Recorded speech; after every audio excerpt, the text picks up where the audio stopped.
know. It's nice, right? That looks lovely. Right. Have you done this before? A couple of times, yeah. You look good at it. We're only doing live streaming. Yeah. Yum. Beautiful pot, beautiful. Really? Thanks. There you go, British lady. Thank you very much. Yeah. Oh. Okay. I'll put it here. Cheers. Cheers. Yeah. Thank you very much. All right. Get started. Okay. So guys, hi, I'm Miao. Hi, and I'm Helen, and we're both with Xinhua News Agency. Yeah, we've been traveling across China from Shanxi to Hebei to Fujian right here, and also to Zhejiang and Shanghai.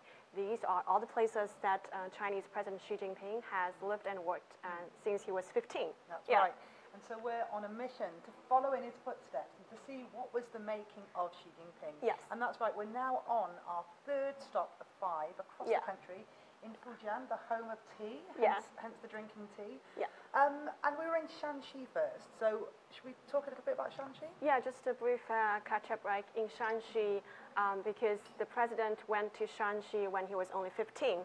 So he actually grew up from a privileged city boy to a farming man, because he left that place when he was 22.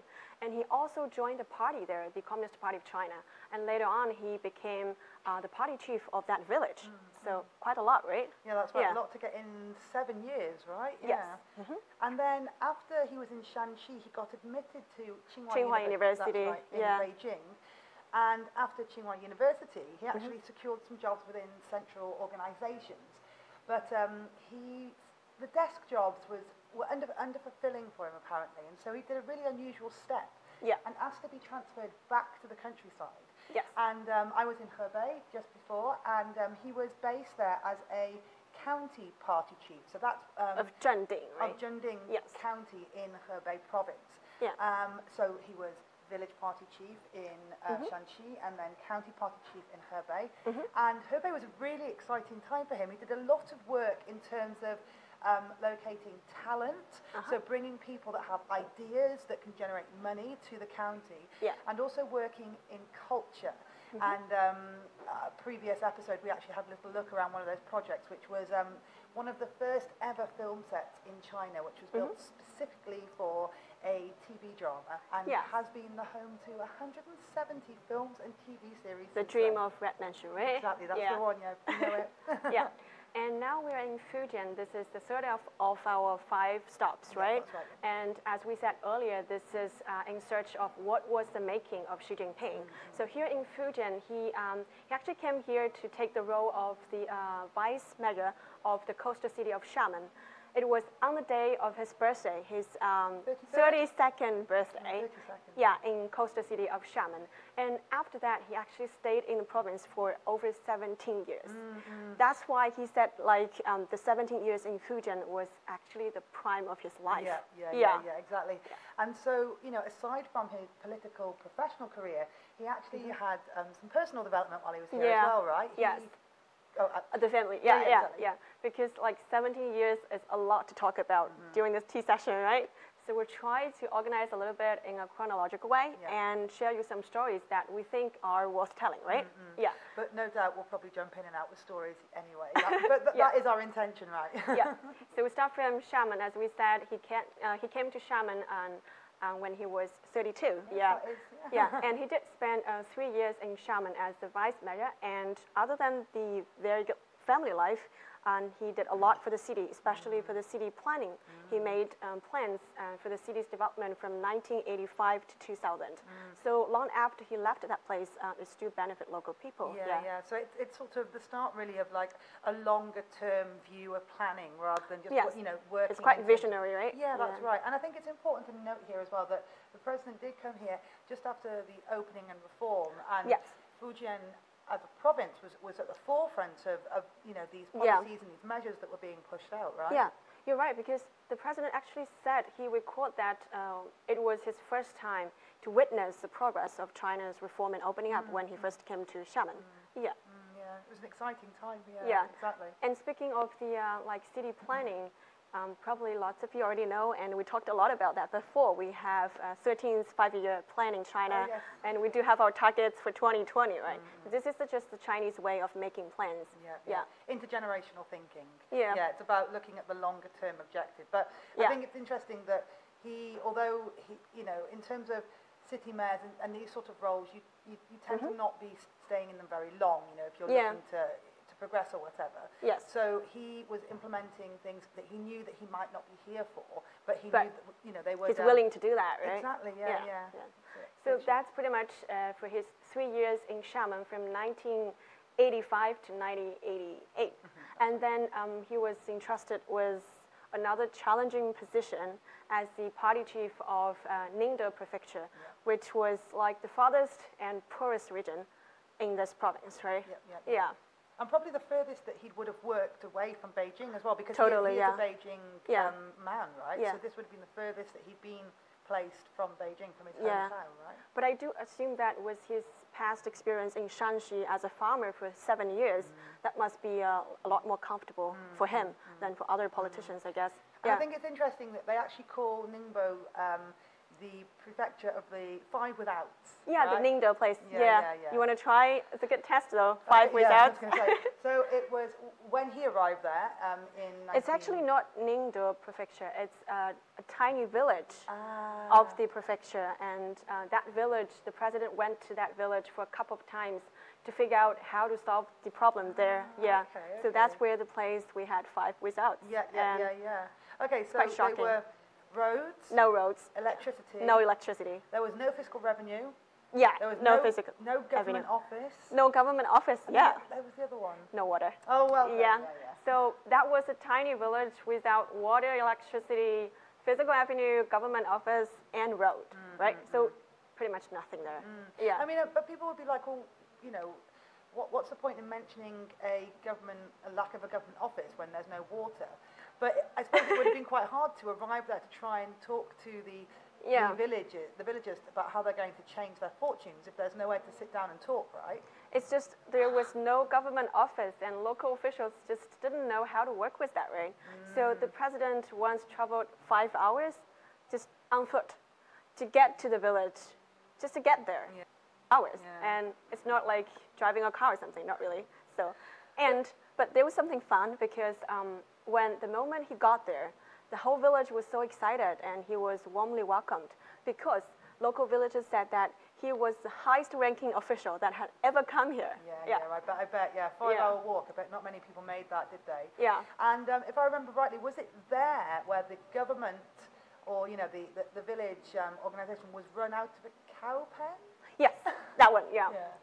It's all these are anecdotes of president's time here in Fujian, right? Yeah, I like that part too. Yeah, and so you think about that village then. That was in the late 1980s, right? Yes. So what a massive change. Yeah, I know. And because that village is too far away, and it's probably not having the benefit of the reform and opening up, right? But the president back then, as the chief or party chief of that prefecture, tried to make a change to change the lives of local villagers there, and it does make a lot of change.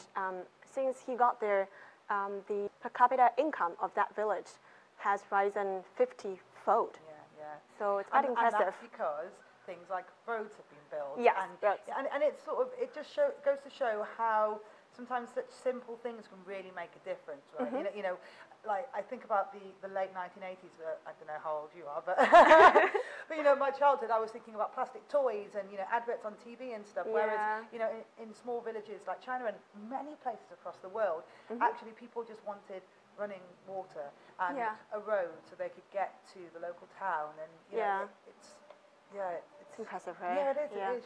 And now that village not only has electricity, has roads, water, it has also internet, and it has its own industry in agriculture, So the villagers are really getting better off. Totally. And I think that whenever we do talk and we do any of these shows, we always mention the internet in some respect. Yeah, I know. But I think it's really you can't overestimate the change that internet has brought to people, especially in rural areas in China. And it's amazing that people have access to all the trappings of modern society just by going on their mobile phone or whatever. And just for those who just joined us, this is a live streaming. It's actually a series of live streaming. This is our third one in Fujian as we're trying to figure out what was the making of Xi Jinping, Chinese president. Yeah, and here in Fujian, because he worked here for 17 years, and we're trying to find the interesting stories right along the way. And we talked about as the vice city mayor of Xiamen, and then as the party chief of Ningde prefecture. Yep. So other than the small village in Ningde, he did a lot of stuff in Ningde too. And for example, we had the it's kind of fish called yellow croaker. Yeah, yellow croaker. Yeah. So it was a precious wild species here, right? But it was also delicious. Yeah. People like it, but it was not good for the environment and for the survival of the species, right? It was basically overfished. It was overfished because it was in such high demand, right? Yes. So as the party chief of Ningde prefecture, she came up with the task, and she asked local scientists to try to realize sea farming so that we can get a lot of fish for the dinner table, right? And also to enrich the pockets of local farmers. So exactly, yeah, it works twofold, doesn't it? Yeah. And how did that go? Oh, that went really well. So now Ningde prefecture is actually China's #1 base for the sea farming of this kind of fish. And it's profitable business, and it's also, it has no harm to the environment, right? And it's lucky that it was caught early enough and it didn't get to a point where it was overfished, right? Yeah. So that's pretty much 3 years in Xiamen, 3 years in Ningde prefecture. And after that, he came to Fuzhou. This is where we are right now. Yeah, so from 1990 to 2002, he was in Fuzhou. But from 1990 to 1996, he was the party chief of the Fuzhou city. This is the capital of Fujian Province. And then from 1996 to 1999, sorry guys for the numbers, just to be clarified, and he was the deputy party chief of Fujian Province. And then from 1999 to 2000, he was the acting governor. And eventually from 2000 to 2002, he was the governor. So he was making a lot of steps up, right, from the vice city mayor finally to the governor of Fujian Province before he got to his next stop, right? Yeah. So it's a lot to talk about in Fuzhou, right? It is. I mean, and we said this. I mean, 17 years is a long time to sort of dilute into a couple of minutes that we've got right now. So we've just tried to pick up highlights, haven't we, really? Yes. And I think one thing that I found interesting is his encouragement of innovative industries. And I know that you had a story particularly about that, about one woman who ran a company. Oh, yeah. So there was a female entrepreneur, she was struggling with the idea of whether to go through independent innovation, and she was trying to start with a brand new company, high-tech company, but she was a bit lost. She did not know what to do, and then so she sent a letter to the government, and then the president then just gathered them up and had a meeting and tried to encourage them to say that you have to follow through your innovation just to chase your dream. And that female entrepreneur did go through, and now her company is one of the largest high-tech companies in China. Good on her. Yeah. I would just not mention the name just in case of, we're not advertising it. Yeah, it's a good story, yeah. And there was also another element of his governance style which is quite, he still used it today, and that is the notion of do it now. Yes, I like that one. Okay, well, tell me about it. Do it now, yeah, okay. So when he was in Fuzhou, he was talking with local people, government officials, and he said that we have to be efficient, and the government has to be service-oriented for the people. So he came up with this kind of, I would say, motto, do it now. So everything has to be quickly done. And with him cutting the red tape, actually Fujian Province, back then during his tenure here, was the first province to enact direct on making government affairs public. Yeah, that's right. So it was like the first transparency push, wasn't it? Yes, totally. Which has led on to actually be picked up across the whole country now, right? Yeah. And now, do you remember like when we're traveling across the city, you can pick up the boards like either outside a tunnel or outside the combat of the office building, like just do it now in Chinese. Yeah. It's quite catching, right? Yeah, there's often quite, for people who don't live in China, there's quite often slogan banners that are hung up everywhere, and they're normally, lots of catchphrases and stuff like this, and you're right, the do it now one is a popular one that is from, like you said, from public spaces to government buildings, so it goes throughout society, right? And I do think it really epitomizes his governing philosophy, right? Like the way he wants things to be quickly done, just efficiency.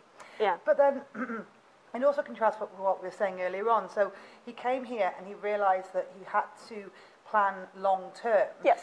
But on the other side of the coin, he also realized that there were things that should just be done.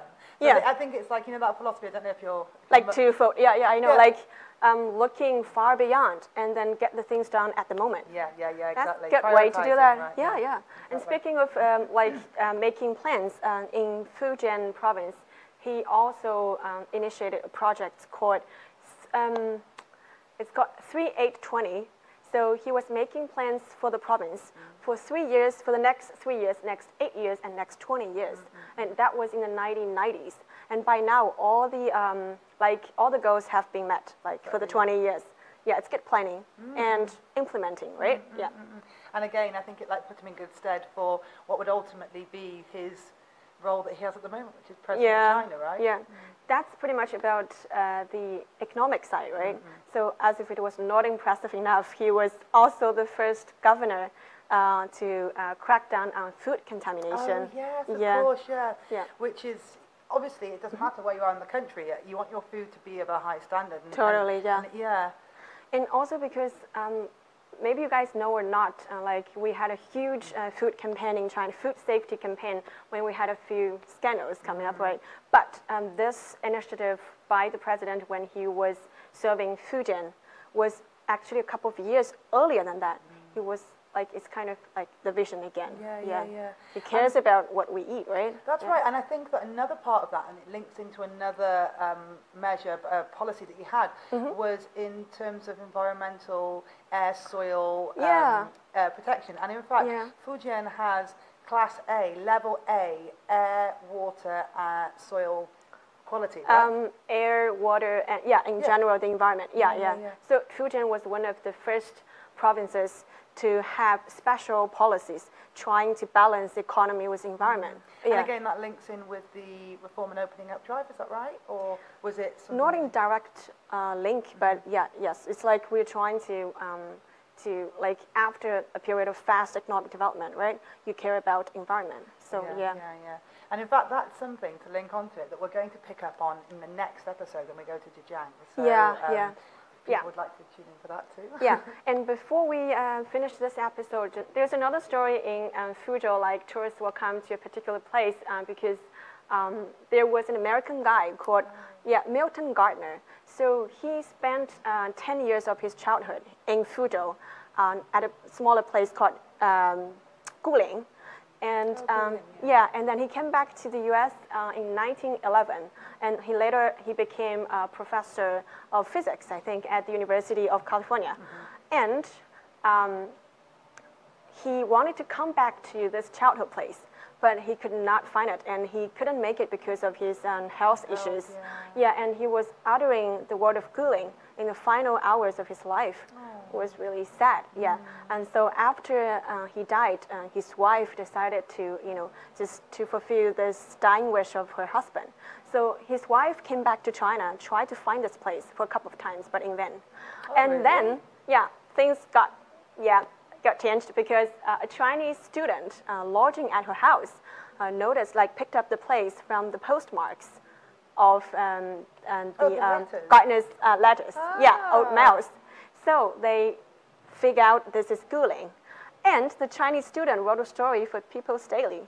And then the president, Xi Jinping, back then in Fujian, read the story from People's Daily.